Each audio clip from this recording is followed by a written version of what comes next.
ایک بادشاہ کے دربار میں ایک اجنبی شخص نوکری کی طلب لیے حاضر ہوا۔ قابلیت پوچھی گئی تو کہا سیاسی ہوں۔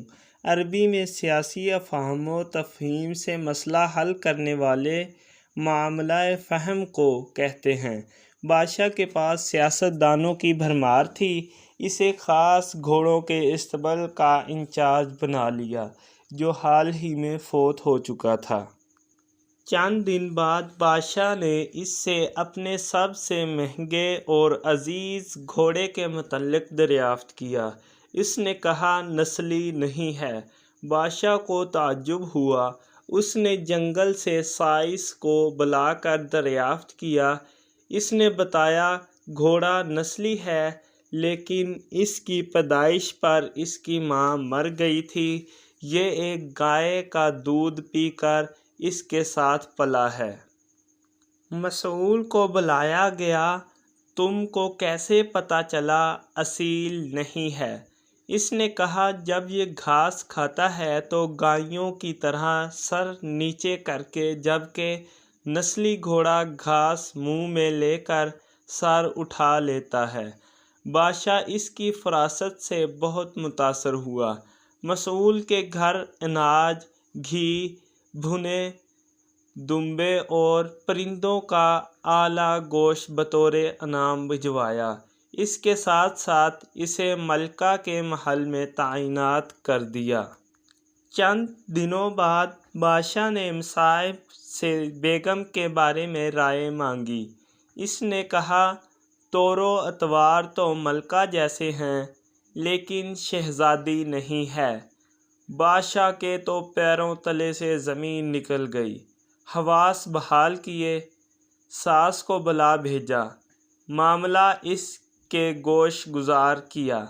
اس نے حقیقت یہ ہے تمہارے باپ نے میرے خاوند سے ہماری بیٹی کی پیدائش پر ہی رشتہ مانگ لیا تھا لیکن ہماری بیٹی 6 ماہ ہی میں فوت ہو گئی تھی۔ چنانچہ ہم نے تمہاری بادشاہت سے قریبی تعلقات قائم کرنے کے لیے کسی کی بچی کو اپنی بیٹی بنا لیا۔ بادشاہ نے مصاحب سے دریافت کیا تم کو کیسے علم ہوا؟ اس نے کہا اس کا خادموں کے ساتھ سلوک جاہلوں سے برتر ہے۔ بادشاہ اس کی فراست سے خاصا متاثر ہوا۔ بہت سا انعام بھیڑ بکریاں بطور انعام دیں۔ ساتھ ہی اسے اپنے دربار میں متعین کر دیا۔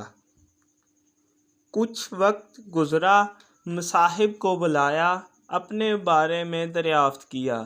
مصاحب نے کہا جان کی امان۔ بادشاہ نے وعدہ کیا۔ اس نے کہا نہ تو تم بادشاہ زادے ہو اور نہ تمہارا چلن بادشاہوں والا ہے۔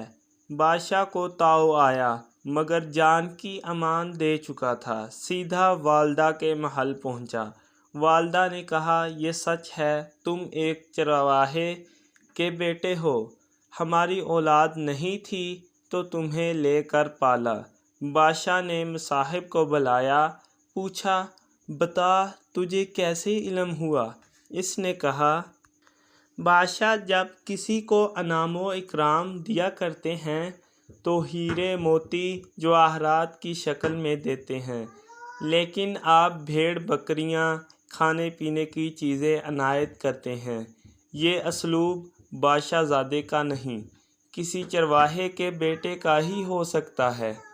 سچ کہا جاتا ہے کہ عادتیں نسلوں کا پتہ دیتی ہیں۔ عادات، اخلاق اور طرز عمل خون اور نسل دونوں کی پہچان کرا دیتے ہیں۔ براہ مہربانی ہمارے چینل کو سبسکرائب لازمی کریں اور اگر ویڈیو اچھی لگے تو لازمی لائک کریں اور اپنے دوستوں کے ساتھ شیئر کریں تاکہ ہماری حوصلہ افزائی ہو سکے اور ہم مزید اچھی ویڈیو آپ کے لیے لے کر آتے رہیں۔ Thank for watching.